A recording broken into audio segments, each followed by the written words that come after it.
물건이 물건으로만 쓸모가 있도록, 물건에 잠식당하지 않도록 계속 노력해야 한다. 물건은 물건일 뿐 나 자신이 아니다.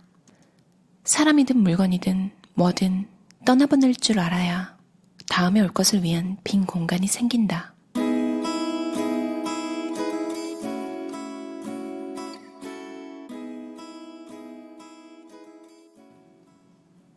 우리는 너무 많은 물건에 둘러싸여 산다. 마치 소유한 물건이 나라는 사람을 대변해주는 것만 같다. 물건에 대한 집착은 정신적으로나 정서적으로 사람을 짓누르며 본 모습을 가린다. 물건에 자신을 투사하기 시작하면 정체성도 잃어버린다. 물건이 자신이 되면 물건을 상실하는 순간에 자존감도 여지없이 박살난다. 1년에 한 번씩 빼먹지 않고 대대적으로 물건 정리를 한다. 쓸데없는 것을 사지 않으려고 조심했는데도 정리를 하다 보면 또 놀란다. 그새 물건이 늘어나 있는 것이다. 똑같은 물건이 몇 개씩 쟁여져 있기도 하다. 줄인다고 줄였는데도 물건이 너무 많다는 걸 확인할 때마다 한숨이 절로 나온다. 물건을 버리는 일은 생각보다 어렵다. 당연하다. 자신에게 의미가 있다고 생각하는 무언가를 놓아버리기가 어디 쉽겠는가.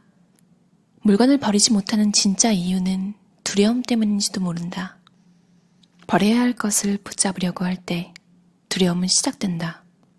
두려움은 소중한 것을 잃어버린다고, 빼앗긴다고 느꼈을 때 드는 감정이다. 나는 그런 감정이 들 때마다 이렇게 한다. 더 작은 집으로 이사갈 경우를 가정하고 그곳에 가져갈 수 있는 가장 기묘한 것만을 추린다. 그 상상 속에서는 지금 가지고 있는 옷과 책과 도저히 버리지 못하고 있는 CD마저 모조리 버린다. 아버지가 돌아가신 후 홀로 된 어머니는 소형 임대 아파트로 이사를 했다. 짐 정리를 할 때 어머니는 덩치 큰 자개장과 옷장, 서랍장, 그리고 당신이 시집 올 때 챙겨온 이불과 옷감을 전부 내다 버렸다. 큰 화분과 아끼던 그릇과 식기 세트는 원하는 이웃에게 골고루 나눠주셨다. 이삿짐 싸는 걸 도우러 갔다가 그 광경을 보고 나는 깜짝 놀라서 괜찮으시겠냐고 물었다. 팔순이 넘은 어머니의 대답은 이랬다. 아무리 좋은 물건 쌓아놔도 늙고 병들면 그게 다 짐이다. 늙으면 다 소용없어. 몸뚱이 하나도 챙기기 힘든 노인네가 집 크면 뭐하냐. 관리하기만 힘들지. 그리고 물건 많으면 나 죽은 후에 니들이 그거 처리하느라 힘만 들어. 쓰레기 떠넘기는 것밖에 더 되냐. 소용없다는 한마디가 벼락처럼 머리를 후려쳤다. 그전까지 나는 늙는다는 생각을 해본 적이 없었다. 늙어서 어떤 살림을 꾸리고 있을까를 고민해본 적도 없었다. 내가 죽은 후에 누가 내 뒤를, 내 물건과 짐을 처리해줄까도 상상해본 적이 없었다. 하지만 지금부터는 생각해야 한다. 대한민국은 초고령 사회다. 앞으로는 누구나 홀로 살게 되는 시기가 온다. 많이 가지는 삶은 쓰레기도 많이 남긴다. 물건은 사용하는 사람이 있을 때나 쓸모가 있다. 아무리 좋은 것도 쓸 사람이 없으면 무용지물이다. 소중한 추억이 깃든 물건이라도 쓰임을 잃어버리면 아무 소용이 없다. 용도를 상실한 물건은 물건에 대한 추억을 공유하지 못한 사람에게는 쓰레기에 불과하기 때문이다. 먼 나라 이웃나라의 작가 이원복 씨 다들 아시죠? 전 이분 인터뷰를 보고 좋아하게 됐는데요. 저랑 성격이 조금 비슷하시더라고요. 이원복 작가는 1946년생이세요. 인터뷰를 볼 때는 그런 생각을 하지 않았는데 그 내용 중에 인상 깊은 게 사진을 정리하고 계시다고 봤거든요.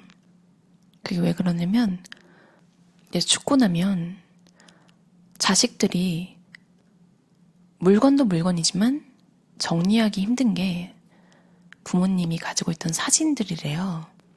사실 우리 사진 정리하는 것도 뭔가 정리할 때 좀 생각에 잠기고 해야 되잖아요. 아, 이거 버리면 추억이 사라지는 것 같고, 물론 그 추억은 머릿속에 다 있지만 사진 한 장을 보면 더 새록새록, 더 상세하게 기억이 나기도 하잖아요. 그래서 버리기 힘든 것도 있는데, 이 비혼 1세대의 탄생 작가의 어머니 이야기를 보고 나니까 이연복 작가 인터뷰가 생각이 났어요. 이 책의 작가는 40이 넘으셨어요. 그러니까 한국에서 결혼을 하지 않고 40대를 겪고 있는 여성의 삶이잖아요. 아버지가 돌아가시고 이제 80이 넘으신 어머니의 말씀이 되게 인상 깊네요. 70, 80 이 정도가 되면 이제 그런 쪽으로 많이 생각을 하시나 봐요. 그게 꼭 내일 죽을 거라는 의미는 아니잖아요. 근데 미리 뭔가를 이게 어떻게 보면 자식들을 위해서 하는 것 같아요. 유튜버로 유명한 박막내 할머니 47년생이시네요. 그 유튜브 컨텐츠 중에 이제 영정사진을 미리 찍는 걸 본 적이 있거든요. 죽음에 대해서 자주 잊고 사는 것 같아요. 메멘토 모리라고 하잖아요. 죽음을 기억하라라는 뜻인데요. 사실 스티브 잡스가 했던 말도 그렇고 내일 죽는다면 오늘 무슨 일을 할 것인지 우스개로 하는 말인데 사실 맞는 말이잖아요. 가는 데는 순서 없다. 이게 우스개로 하는 말이지만 이것만큼 사람 인생은 모른다는 걸 잘 표현하는 말이 없는 것 같아요. 학생일 때 다른 과에 영상을 다루던 친구들이 봉사활동을 한 적이 있는데요. 어르신들 영정사진을 찍어주는 건데 어릴 때는 그런 생각을 잘 못하잖아요. 근데 어르신들이 정말 그렇게 좋아하셨대요.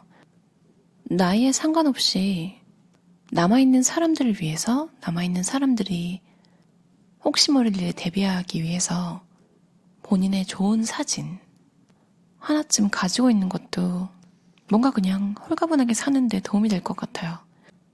언젠가 죽는다는 사실을 기억하면서 더 중요한 것에 집중하면서 사소한 것에 이렇게 일희일비하지 않는 마인드를 가지는 데 도움이 될 것 같기도 해요. 물건이 나는 아니다. 내가 소비하는 삶을 버린 후에 얻은 것이 하나 있다.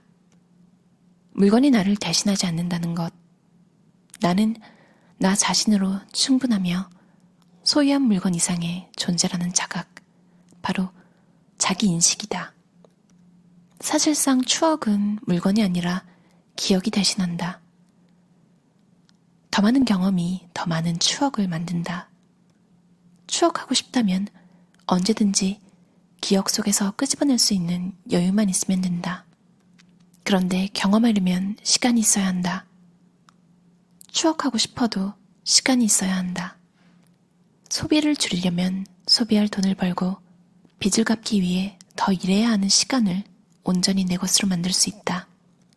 불필요한 소비를 줄이자 빚을 덜 지게 되었고 여유가 생겼다. 그러자 내가 무엇을 좋아하고 싫어하는지도 분명히 알게 되었다.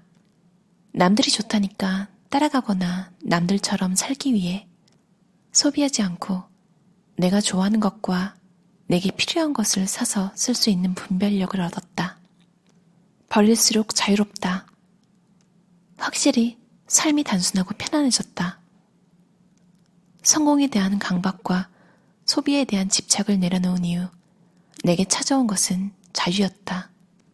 삶의 방식과 노동의 속도를 바꿈으로써 내가 얻은 것은 돈이 아니라 선택의 자유이자 쉬어갈 수 있는 여유였다. 나는 쓰기 위해 돈을 더 벌고 빚을 갚기 위해 더 열심히 일하는 삶 대신 시간을 얻었다. 사실 먹고 자고 입고 사는데 많은 돈이 들지는 않는다. 돈은 필수적이지만 절대적이지 않다. 적게 갖고 적게 쓰면 덜 스트레스 받는 작은 삶을 살 수 있다. 작은 삶은 기묘한 것에만 소비할 수 있는 절제력, 불필요하고 쓸데없는 것들에 나를 빼앗기지 않고 시간을 낭비하지 않는 능력, 결핍을 채우려고 애쓰기보다 결핍인 상태를 받아들이는 여유, 삶을 욕망으로 채우려 몰아붙이기보다 멈추어 만족할 줄 아는 삶의 기술 등을 기르거나 알게 해주었다. 돈이 있어야만 여유가 있는 것이 아니다. 내게 여유란 소비가 아니라 아무것도 하지 않을 자유와 한가롭게 멍 때리며 느긋하게 충분히 공상하는 시간을 의미한다. 그 시간이 온전히 내 것이라면 그것으로 족하다. 돈 많은 사람들이나 여유가 있는 거라고 불평하는 사람들을 보면 적이 안타깝다. 이들에게 여유란 소비다. 그러나 먹고 쓰고 노는데 돈을 써야만 여유라 생각한다면 여유를 사려고 더 많이 벌어야 할 것이다. 결국 소비할 돈을 벌기 위해 더 오래 일해야 할 것이다. 악순환이다. 나는 노동기계, 돈의 노예, 자본의 노예에서 벗어나는 삶을 지향한다. 발터 베냐민의 말대로 노동가로서 소비가 아니라 생산자라는 정체성을 잃어버리지 않기 위해서다.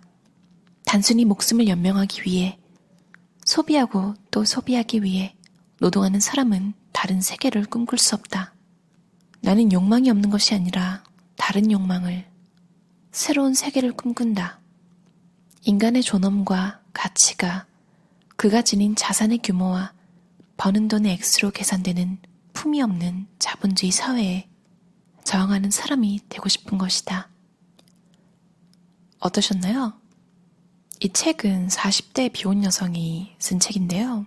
비혼, 그러니까 자발적으로 결혼을 택하지 않은 사람들을 일컫는 말이에요.